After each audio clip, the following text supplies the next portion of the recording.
जय विष्णु। जय श्री कृष्ण। कार्तिक मास महात्म्य 26वां अध्याय। नारद जी ने कहा, देवगणों के ऐसे वचन सुनकर धर्मदत्त ने कहा, सब मनुष्य भगवान विष्णु की प्रसन्नता के लिए विधिवत आराधना, यज्ञ, दान, व्रत, तीर्थ तथा तपस्या आदि करते हैं, किंतु कोई ऐसा सरल उपाय बताइए कि जिसके करने से इन सब का फल प्राप्त हो। गणों ने कहा, हे द्विज श्रेष्ठ, आपका प्रश्न बड़ा श्रेष्ठ है। हम आपको भगवान विष्णु को शीघ्र प्रसन्न करने का उपाय बताते हैं। हम इतिहास सहित प्राचीन वृतांत सुनाते हैं, सावधानी से सुनो। प्राचीन काल में कांचीपुरी में चोल नामक चक्रवर्ती राजा राज्य करता था। उसी के नाम से उसके देश का नाम भी चोल ही प्रसिद्ध था। राजा चोल के राज्य में कोई प्राणी दरिद्र, दुखी, पापी व रोगी न था। वह सब राजा के यज्ञ करने का प्रभाव था।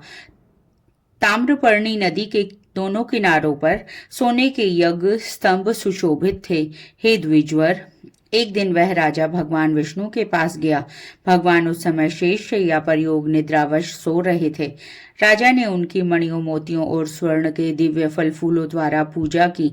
वह साष्टांग प्रणाम करके भगवान के चरणों के पास बैठ गया। थोड़ी देर के बाद राजा ने अपनी नगरी कांचीपुरी के ब्राह्मण विष्णुदास को वहां आते हुए देखा। विष्णुदास भगवान की पूजा के लिए तुलसी दल और जल लिए हुए था। विष्णुदास ने वहां आकर भगवान को विष्णु सूक्त मंत्रों द्वारा स्नान करवाकर मंजरी तथा दलों से उनका विधि पूर्वक पूजन किया। विष्णुदास के चढ़ाए हुए दलों से राजा के चढ़ाए हुए मणि, मोती व स्वर्ण के फूल ढक गए। राजा यह देखकर क्रोध में भरकर बोला, ढोंगी मूर्ख, तूने मेरी चढ़ाई हुई मणियों, मोतियों व सोने की फूलों को तुलसी दल व सादे फूलों से ढक दिया। तू बेचारा भला भक्ति करना क्या जाने। तूने मेरे किए हुए विचित्र श्रृंगार को बिगाड़ दिया है। राजा की बात सुनकर विष्णुदास को भी क्रोध चढ़ाया और वह राजा के गौरव को तुच्छ समझकर कहने लगा, हे राजन, तुम भक्ति करना नहीं जानते। तुमको अपने धन का घमंड है।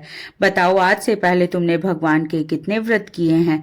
देवगण ने कहा। ब्राह्मण के ऐसे वचन सुनकर राजा ने घमंड से हंसकर कहा, हे विप्र, भगवान की भक्ति के अभिमान से यदि तू ऐसी बात कर रहा है तो मैं पूछता हूँ कि तेरे जैसे भिखमंगे ब्राह्मण में भगवान की भक्ति ही कितनी है? क्योंकि तुमने आज तक भगवान की प्रसन्नता के लिए कुछ भी नहीं किया, न तो कोई मंदिर ही बनवाया, तो तुम भला इस प्रकार की भक्ति का, जैसी कि तुम कर रहे हो, गर्व कर सकते हो क्या? यहाँ जितने भी ब्राह्मण बैठे हैं, मेरी बात को ध्यानपूर्वक सुने और देखें कि भगवान विष्णु के दर्शन मुझे होते हैं या कि उसे। उसके बाद दोनों की भक्ति के संबंध में आप लोग जान लेंगे। तब देवगण ने कहा। ऐसा कहकर राजा अपने महल में चला गया और वहां जाकर उसने अपने पुरोहित मुद्गल को आचार्य बनाकर विष्णु यज्ञ आरंभ किया। उसने उस यज्ञ में अनेकों ऋषियों महर्षियों को बुलाया, उनको बहुत सा अनाज और नकदी आदि दक्षिणा दी। जो यज्ञ पहले ब्रह्मा जी ने गया में किया था, वही यज्ञ राजा चोल ने अपनी नगरी चोल में किया। विष्णुदास भी अपने मंदिर में ही रहकर भगवान की प्रसन्नता के लिए व्रत करने लगा। उसने माघ तथा कार्तिक मास में के व्रत किए, तुलसी के वन की और एकादशी को भगवान विष्णु के 12 अक्षर मंत्र का जाप किया। वह भगवान को प्रसन्न करने के लिए गीत गाता रहा, नृत्य करता रहा। नित्यप्रति व्रत करता, भूमि पर शयन करता, हर समय भगवान विष्णु का स्मरण करता और सब प्राणियों में समदृष्टि से भगवान को ही देखता था। उसने भगवान को प्रसन्न करने के लिए माघ तथा कार्तिक के व्रत भी किए और उद्यापन भी किया, और इस प्रकार राजा चोल और विष्णुदास द्वारा दोनों को आराधना करते हुए बहुत दिन बीत गए। जय श्री हरि विष्णु। 27वां अध्याय। गणों ने कहा, विष्णुदास एक दिन भोजन तैयार करके भक्ति में तल्लीन था कि कोई उनका भोजन चुरा कर ले गया, लेकिन सायंकाल की आराधना हो सके और व्रत भंग ना हो, इसलिए उसने उस दिन दोबारा भोजन तैयार नहीं किया। श्री नारद जी ने कहा, हे राजन, इस तरह लगातार 7 दिन तक कोई दूसरा भोजन चुराता रहा और वह हैरान होकर सोचने लगा कि यह तो बड़ी विचित्र घटना है, न जाने कौन हर रोज मेरे भोजन को चुरा कर ले जाता है। फिर भी इस देव स्थान को छोड़ना नहीं चाहिए। अगर मैं भोजन बनाकर खा लेता हूँ तो देर हो जाएगी और पूजा छूट जाएगी। अतः मुझे भोजन बनाकर तुरंत नहीं खाना चाहिए। बिना भगवान को भोग लगाने के वैष्णवों को भोजन नहीं करना चाहिए। अगर 7 दिन बिन भोजन के बीत गए हैं तो आज का एक दिन और सही। आज मैं भली भांति भोजन की रक्षा करूंगा और देखूंगा कि हर रोज इसे कौन चुरा कर ले जाता है। ऐसा सोच विष्णुदास भोजन के पास ही छिपकर बैठ गया। उसने थोड़ी देर के बाद देखा कि वहां पर एक चांडाल आया जिसका शरीर अत्यंत दुर्बल था। उसके शरीर पर केवल चमड़ी ही चमड़ी दिखाई देती थी। जब वह चांडाल भोजन चुराकर चल दिया तो विष्णुदास ने उसे पुकारा, हे भाई, यह रूखा भोजन ले जाकर क्या करोगे? घी भी लेते जाओ। ऐसे कहकर वह श्रेष्ठ ब्राह्मण आगे को बढ़ा। विष्णुदास को अपनी ओर आते देखकर चांडाल तेजी से दौड़ने लगा। वह ब्राह्मण से डर गया, लेकिन निर्बलता के कारण दौड़ भी तो नहीं सकता था। अतः वह भूमि पर गिर पड़ा और मूर्छित हो गया। चांडाल को मूर्छित देखकर विष्णुदास लपक कर उसके पास पहुंचा और अपने वस्त्र से उस पर हवा करने लगा। इसके बाद उसने जो कुछ देखा वह देखकर उसे आश्चर्य का ठिकाना न रहा। उसने देखा कि उसके सम्मुख शंख, चक्र, गदा, पद्म, पीतांबरीधारी चतुर्भुजी रूप, अलसी के फूल के समान वाले छाती में कौस्तुभ माला से सुशोभित साक्षात श्री भगवान विष्णु खड़े हैं। भगवान का दर्शन करके सात्विक भाव से मुक्त वह श्रेष्ठ ब्राह्मण उनकी स्तुति तथा प्रणाम कुछ भी न कर सका। वहीं पर सब इंद्र आदि देवता भी उपस्थित हो गए और गंधर्व तथा अप्सराएं आकर गीत गान करने लगी तथा नृत्य करने लगी। ब्राह्मण उन्हें प्रणाम करने के लिए उतावला हुआ, त्यों ही वहां संपूर्ण देव, गंधर्व और अप्सराएं आ गई। नृत्य संगीत होने लगा। विष्णु भगवान ने अपना स्वरूप ब्राह्मण को प्रकट कर उसका आलिंगन किया और दिव्य विमान में बिठाकर उसे बैकुंठ ले गए। दिव्य विमान में ब्राह्मण को विष्णु के साथ जाते हुए चोल राजा ने भी देखा। उसने अपने गुरु आचार्य मुद्गल को कहा कि मैंने जो यज्ञादि किए हैं वे सब व्यर्थ हुए। जितनी दान दक्षिणा मैंने ब्राह्मणों को दी वह असफल हुई। विष्णु भगवान के दर्शन नहीं हुए। विष्णुदास ब्राह्मण ने केवल श्रद्धा से भक्ति की। उसके प्रभाव से विष्णु भगवान ने आकर उसको दर्शन दिए, इसलिए भक्ति ही सर्वोपरि है। मुझे विष्णु भगवान के दर्शन के लिए राजकाज त्याग कर भक्ति करनी चाहिए। राजा के कोई पुत्र न होने के कारण उसने भांजे को राजगद्दी का अधिकारी बना दिया और आप विष्णु भगवान की भक्ति करने लगा। बहुत काल तक भक्ति करने के बाद भी विष्णु ने दर्शन नहीं दिए तो वह अग्नि कुंड में कूद पड़ा। अग्नि में प्रकट होकर विष्णु भगवान ने राजा को गोदी में उठा लिया और कहा कि मैं तेरे त्याग और भक्ति से प्रसन्न हूँ। उसका आलिंगन करके उसको दिव्य विमान में अपने साथ बिठा बैकुंठ लोक में ले गए। भगवान विष्णु ने अपने समान रूप वाले ब्राह्मण को पुण्यशील और राजा चोल को सुशील नाम देकर दोनों को अपना द्वारपाल बनाया। जय श्री हरे विष्णु। 28वां अध्याय। धर्मदत्त ने पूछा, हे देवगण, जय और विजय ने अपने पूर्व जन्म में ऐसा कौन सा पुण्य किया था जिससे भगवान विष्णु का रूप धारण करके उनके द्वारपाल हुए? गणों ने कहा, प्राचीन काल में तृणबिंदु की पुत्री देवहूति से कर्दम ऋषि द्वारा केवल देखने मात्र से ही 2 सुंदर बालक उत्पन्न हुए। उनमें से बड़े का नाम जय और छोटे का नाम अजय हुआ। बाद में देवहूति के गर्भ से कपिल देव भी हुए। जय और अजय दोनों ही भगवान विष्णु के बड़े भक्त और धर्मात्मा थे। दोनों ही नित्य प्रति अष्टाक्षर मंत्र का जाप करते थे और भगवान विष्णु का व्रत करते थे। भगवान भी इन दोनों भाइयों पर अत्यंत प्रसन्न थे और नित्य पूजा के समय इनको दर्शन दिया करते थे। एक समय राजा के निमंत्रण पर देवर्षि नारद गणों सहित राजा के यज्ञ में पधारे। उस यज्ञ में जय ने ब्रह्मा और अजय ने पुरोहित बनकर यज्ञ को संपूर्ण करवाया। यज्ञ की विधि पूर्वक समाप्ति हुई। मरुत राजा ने जय और अजय को बहुत सा धन दिया और दक्षिणा लेकर दोनों भाई अपने आश्रम में वापस आ गए। धन का बंटवारा करते समय दोनों भाइयों का आपस में झगड़ा हो गया। जय ने अजय से कहा कि धन के 2 बराबर बराबर भाग होने चाहिए। अजय ने कहा, नहीं, जितना धन जिसको मिला है उसका उतना ही धन है। तब जय ने क्रोध में भरकर अजय को श्राप दिया, तुम धन लेकर नहीं देना चाहते हो, इसलिए तुम ग्राह हो जाओ। अजय ने जय का दिया हुआ श्राप स्वीकार कर लिया और जय को श्राप दिया, तू अभिमानी है, इसलिए तू हाथी हो जा। और जब नियम पूर्वक दोनों की पूजा के समय भगवान उनको दर्शन देने के लिए आए तो दोनों ने भगवान से श्राप मोचन का उपाय पूछा। दोनों ने प्रभु से कहा, हे देव, हम दोनों आपके भक्त हैं, मगर हम हाथी की योनि में कैसे होंगे? हे कृपा सागर, श्राप से हमारा उद्धार कीजिए। भगवान विष्णु ने कहा, मेरे भक्तों की वाणी भी कभी असत्य न होगी। यमराज भी इनको अन्यथा नहीं कर सकते। पूर्व काल में मुझे भक्तराज प्रहलाद के कहने पर स्तंभ से प्रकट होना पड़ा था और राजा अम्बरीश के कहने पर 10 अवतार लेने पड़े थे। अतएव तुम दोनों अपने श्रापों को भोग कर फिर मेरे लोक को प्राप्त होगे। इतना कहकर भगवान विष्णु अंतर्ध्यान हो गए। गणों ने कहा, तब वह दोनों गंडक की नदी के किनारे मगर और हाथी हुए। जाति स्मरण रहने के कारण इस योनि में भी भगवान विष्णु का व्रत नियम पूर्वक करते थे। एक दिन कार्तिक की पूर्णमासी को वह हाथी स्नान के लिए गंडकी नदी में आया। तब पिछले जन्म का श्राप स्मरण कर मगर ने हाथी पकड़ लिया। मगर के पकड़े हुए हाथी ने भगवान विष्णु का स्मरण किया। फिर क्या था? तुरंत ही शंख चक्र गदा पद्मधारी भगवान ने अपने सुदर्शन चक्र द्वारा उन दोनों मगर और हाथी का उद्धार किया। उन दोनों को अपने जैसा रूप देकर उन्हें बैकुंठ में ले गए। उसी दिन से उस स्थान का नाम हरिक्षेत्र प्रसिद्ध है। चक्र के आघात से वहां के पत्थरों में भी चिन्ह बने हुए हैं। वह दोनों भी जय और अजय के नाम से आज तक संसार में प्रसिद्ध हैं। हे विप्र, आपने भगवान विष्णु के द्वारपालों के संबंध में जो प्रश्न किया था उसका विस्तृत उत्तर मैंने दे दिया है। इसलिए हे द्विज, तुम भी ईर्ष्या और द्वेष को त्याग कर नित्य भगवान विष्णु का व्रत करो।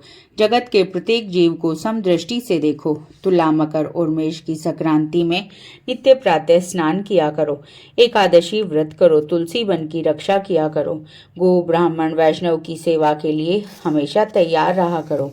व्रत करने वालों को मसूर, कांची बैंगन के साग का कदापि प्रयोग नहीं करना चाहिए। हे धर्मदत्त, ऐसा करने पर तुम शरीर त्याग के पश्चात हम लोगों के समान गति पाओगे। भगवान विष्णु को प्रसन्न करने वाले इस व्रत के समान फल देने वाला तीर्थ, ध्यान और यज्ञ दूसरा और कोई नहीं है। हे विप्र, तुम धन्य हो, क्योंकि तुमने विष्णु भगवान को प्रसन्न करने वाला व्रत किया है और जिसका आधा फल तुमने कलहा को दिया है। इसके फलस्वरूप हम कलहा को बैकुंठ में लिए जा रहे हैं। नारद जी ने राजा पृथु से कहा, राजन, इस प्रकार धर्मदत्त को विष्णु भक्ति का उपदेश देकर कलहा को साथ लेकर विष्णु के पार्षद बैकुंठ को चले गए। धर्मदत्त भी उनके आदेशानुसार भगवान विष्णु के व्रत में तल्लीन हो गया और फिर जब उसका देहांत हुआ तो अपनी दोनों स्त्रियों के साथ विष्णु लोक को गया। हे राजन, जो कोई भी प्राचीन काल के इस इतिहास को सुनता और सुनाता है वह अंत में विष्णु लोक को प्राप्त हो जाता है। जय श्री हरे विष्णु। 29वां अध्याय। राजा पृथु ने कहा, हे नारद जी, आपने कृष्णा और वेणी नदी के तट पर बनिए और कलहा ने जिस प्रकार मुक्ति पाई वह सारी कथा हमें सुनाई। मैंने भली प्रकार सुनी। हे देवर्षि, यह कार्य उन दोनों नदियों के प्रभाव से हुआ था, इस क्षेत्र के प्रभाव से हुआ था। कृपया करके मुझे यह बताने की कृपा कीजिए, क्योंकि मुझे संदेह है। तब देवर्षि नारद बोले, कृष्णा नदी साक्षात भगवान श्री कृष्ण चंद्र जी की महाराज का शरीर और बेणी नाम वाली नदी भगवान शंकर का शरीर है। इन दोनों नदियों के संगम का महात्म्य श्री ब्रह्मा जी भी वर्णन करने में असमर्थ हैं। फिर भी चूंकि आपने मुझसे पूछा है, अतएव मैं आपको इनकी उत्पत्ति का वृतांत सुनाऊंगा। ध्यान पूर्वक सुनिए। चाक्षुक मनवंतर के आरंभ में श्री ब्रह्मा जी ने सह्य पर्वत के शिखर पर यज्ञ करने का निश्चय किया। वह सब देवताओं, भगवान विष्णु, भगवान शंकर और यज्ञ की सारी सामग्री लेकर उस पर्वत के शिखर पर गए। तब महर्षि भृगु आदि ऋषियों ने ब्रह्म मुहूर्त में उन्हें दीक्षा देने का विचार किया। इसके बाद उन्होंने ब्रह्मा जी की पत्नी स्वरा को बुलावा भेजा। वह बड़ी आहिस्ता आहिस्ता आ रही थी। इस बीच में श्री भृगु जी ने भगवान विष्णु से पूछा, हे प्रभु, आपने स्वरा को शीघ्रता से बुलाया था, वह क्यों नहीं आई? यदि ब्रह्म मुहूर्त टल गया तो फिर दीक्षा का कार्य कैसे होगा? इस पर भगवान विष्णु ने कहा, यदि स्वरा यथा समय पर न आई तो आप गायत्री को ही स्त्री मानकर दीक्षा विधान कर दीजिएगा। क्या गायत्री पुण्य कर्म में ब्रह्मा जी की स्त्री नहीं हो सकती? नारद जी ने कहा, भगवान विष्णु ने भगवान शंकर की बात का समर्थन किया। यह बात सुनकर भृगु जी ने गायत्री को श्री ब्रह्मा जी के दाईं ओर बिठाकर दीक्षा विधान आरंभ कर दिया। ऋषि मंडल गायत्री को दीक्षा दे ही रहे थे कि इतने में स्वरा भी यज्ञमंडल में आ पहुंची। श्री ब्रह्मा जी के पहलू में गायत्री को देखकर ईर्ष्या से क्रोध करके कहने लगी, तो स्वरा ने कहा, आप अपूज्यों की पूजा होती है और पूज्यों की प्रतिष्ठा होती है। वहां पर दुर्भिक्ष, मृत्यु तथा भय तीनों अश्वमेव हुआ करते हैं क्या? यह गायत्री जी श्री ब्रह्मा जी की दाईं ओर तथा मेरे स्थान पर बैठी हैं। यह अदृश्य बहने वाली नदी होगी। आप लोगों ने अविचार से इसे जो मेरे स्थान पर बैठाया है, अतः आप भी सब जड़ रूप नदियां होंगे। नारद जी ने महाराजा पृथु से कहा, हे नारद, हे राजन, इस प्रकार स्वरा के श्राप को सुनकर गायत्री मारे क्रोध के लाल भभूका होकर अपने होंठ काटने लगी। देवताओं के मना करने पर भी उसने उठकर स्वरा को श्राप दे डाला। गायत्री ने कहा, ब्रह्मा जैसे तुम्हारे पति हैं वैसे ही मेरे भी हैं। तुमने व्यर्थ ही श्राप दिया है, अतएव तुम भी नदी हो जाओ। नारद जी ने कहा, अब तो देवताओं में खलबली सी मच गई। वह स्वरा को दंडवत करके कहने लगे, हे देवी, तुमने तो जो ब्रह्मा आदि सब देवताओं को श्राप दिया है, इससे यदि हम सब जड़ रूप नदियां हो जाएंगे तो फिर निश्चय ही यह तीनों लोक नष्ट हो जाएंगे, क्योंकि यह श्राप तुमने बिना विचारे दिया है। अतएव तुम इसको वापस ले लो। स्वरा ने कहा, हे देवतागण, चूंकि आपने यज्ञ के आरंभ में गणेश पूजन नहीं किया है, इसलिए यह विघ्न उपस्थित हो गया है। मेरा श्राप कभी खाली नहीं जा सकता। इसलिए आप सब अपने अपने अंशों से जड़ीभूत होकर अश्वमेव नदियां बनोगे। हम दोनों सौतें भी अपने अपने अंशों से पश्चिम में बहने वाली नदियां बनेंगे। देवर्षि नारद जी ने राजा पृथु से कहा, स्वरा के यह वचन सुनकर सभी देवता विष्णु, शंकर आदि अपने अपने अंशों से नदियां बन गए। भगवान विष्णु के अंश से कृष्णा, भगवान शंकर के अंश से वेणी तथा श्री ब्रह्मा जी के अंश से ककुदमती नाम वाली नदियां उत्पन्न हो गई। सभी देवताओं ने अपने अंशों को जड़ बनाकर वहीं सह पर्वत पर फेंक दिया। फिर उन लोगों के अंश अलग अलग नदियों के रूप में बहने लगे। देवताओं के अंशों से पूर्व वाहिनी तथा उनकी स्त्रियों के अंशों से सैकड़ों व हजारों की संख्या में पश्चिमी वाहिनी नदियां उत्पन्न हो गई। गायत्री और स्वरा दोनों पश्चिम वाहिनी नदियां होकर एक साथ बहने लगी। दोनों का नाम सावित्री पड़ा। श्री ब्रह्मा जी ने उस यज्ञ स्थल पर भगवान विष्णु और भगवान शंकर की स्थापना की। दोनों देवता महाबल और अतिबल के नाम से विख्यात हुए। हे राजन, कृष्णा और वेणी नदी की उत्पत्ति का वर्णन जो मनुष्य सुनेगा उसको दर्शन व स्नान का फल प्राप्त होगा। जय श्री हरे विष्णु। 30वां अध्याय। भगवान श्री कृष्ण चंद्र जी महाराज ने कहा, हे प्रिय, नारद जी के वचन सुनकर महाराजा पृथु बड़े विस्मित हुए। अंत में उन्होंने नारद जी का पूजन करके उनको विदा किया। इसी कारण माघ, कार्तिक और एकादशी, यह 3 व्रत मुझे अत्यधिक प्रिय हैं। वनस्पतियों में तुलसी, महीनों में कार्तिक, तिथियों में एकादशी और क्षेत्रों में द्वारका जी मुझे बहुत प्रिय हैं। जो प्राणी जितेंद्रिय होकर इनका सेवन करता है वह यज्ञ करने वाले प्राणियों से भी अधिक प्रिय होता है। जो प्राणी विधि विधान से इनकी सेवा करते हैं उनके अनुग्रह से सभी पाप दूर हो जाते हैं। भगवान श्री कृष्ण चंद्र जी महाराज के वचन सुनकर सत्यभामा ने कहा, हे नाथ, आपने यह बात बड़ी आश्चर्यजनक कही है कि दूसरे के लिए पुण्य के फल से कलह की मुक्ति हो गई। यह प्रभावशाली कार्तिक मास आपको अत्यधिक प्रिय है कि जिससे पतिद्रोह का पाप केवल स्नान के पुण्य से ही नष्ट हो गया। दूसरे प्राणी द्वारा किया गया हुआ पुण्य उनके देने से कैसे मिल जाता है, यह आप मुझे बतलाइए। इस पर भगवान श्री कृष्ण जी महाराज ने कहा, बिना दिया हुआ पुण्य और पाप जिस कर्म द्वारा मिलता है सो सुनो। सतयुग में देश, ग्राम तथा कुलों का दिया पुण्य या पाप मिलता था, किंतु कलयुग में केवल कर्ता को ही पाप और पुण्य का फल भोगना पड़ता है। संसर्ग न करने पर भी यह व्यवस्था कही गई और संसर्ग जैसे पाप व पुण्य दूसरों को कैसे मिलते हैं उसकी व्यवस्था भी सुनो। पढ़ाना, यज्ञ कराना और एक साथ भोजन करने से पाप पुण्य का आधा फल मिलता है। एक आसन पर बैठने तथा एक सवारी चढ़ने से श्वास के आने जाने से पुण्य व पाप का चौथा भाग प्राणी मात्र को मिलता है। स्पर्श करने, भोजन करने और दूसरे की स्तुति करने से पुण्य और पाप का छठवां भाग मिलता है। दर्शन करने, सुनने तथा ध्यान करने से मनुष्य को पुण्य और पाप का 10वां अंश मिलता है। दूसरे की निंदा, चुगली और धिक्कार करने से उसका 100वां भाग मिलता है। पुण्य करने वाले मनुष्य को की जो कोई सेवा करता है वह सेवा का भाग लेता है और उसे अपना पुण्य दे देता है। स्त्री, नौकर और शिष्य के अतिरिक्त जो मनुष्य दूसरे से सेवा करवाकर उसको पैसा नहीं देते तो वह सेवक उसके पुण्य का भागी होता है। पंक्ति में बैठे हुए भोजन करने वालों की पत्तल जो व्यक्ति लांघता है वह उसको जिसकी की पत्तल उसने लांघी है अपने पुण्य का 6वां भाग देता है। स्नान तथा ध्यान आदि करते हुए मनुष्य से जो व्यक्ति बातचीत करता है या उसे स्पर्श करता है तब वह अपने पुण्य का 6वां भाग उसे दे डालता है।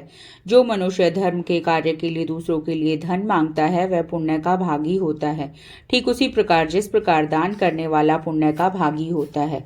जो मनुष्य धर्म का उपदेश करता है पश्चात से श्रोता से याचना करता है वह अपने पुण्य का 6वां भाग उसे देता है। जो मनुष्य दूसरों का धन चुराकर उससे धर्म करता है वह चोरी के पाप का फल भोगता है और शीघ्र ही निर्धन हो जाता है और जितना धन चुराता है वह पुण्य का भागी होता है। बिना ऋण के उतरे जो मनुष्य मर जाते हैं उनको ऋण देने वाले सज्जन पुण्य के भागी होते हैं। शिक्षा देने वाला, सलाह देने वाला, सामग्री को जुटाने वाला तथा प्रेरणा देने वाला यह सब पाप और पुण्य के 6ठे भाग को प्राप्त करते हैं। राजा प्रजा के पाप पुण्य के 6ठ अंश का भागी होता है। गुरु शिष्यों का, पति पत्नी का, पिता पुत्र का, स्त्री पति के लिए किए हुए पुण्य का 6वां भाग पाती है। पति को प्रसन्न करने वाली आज्ञाकारिणी स्त्री पति के किए हुए पुण्य का आधा हिस्सा लेती है। जो पुण्य आत्मा पराये लोगों को दान करता है वह उनके पुण्य का 6वां भाग प्राप्त करता है। जीविका देने वाले मनुष्य जीविका ग्रहण करने वाले मनुष्य के पुण्य के 6वें भाग को प्राप्त करता है। इस प्रकार दूसरों के किए हुए पुण्य तथा पाप बिना दिए देने के भी दूसरे को मिल सकते हैं, किंतु यह नियम जो कि मैंने बतलाए हैं कलयुग में लागू नहीं होते। कलयुग में तो एकमात्र कर्ता को ही अपने पाप व पुण्य भोगने पड़ते हैं। इस संबंध में एक बड़ा पुराना इतिहास है जो कि पवित्र भी है और बुद्धि को देने वाला भी है। कहता हूँ ध्यान पूर्वक सुनो। जय श्री हरि विष्णु।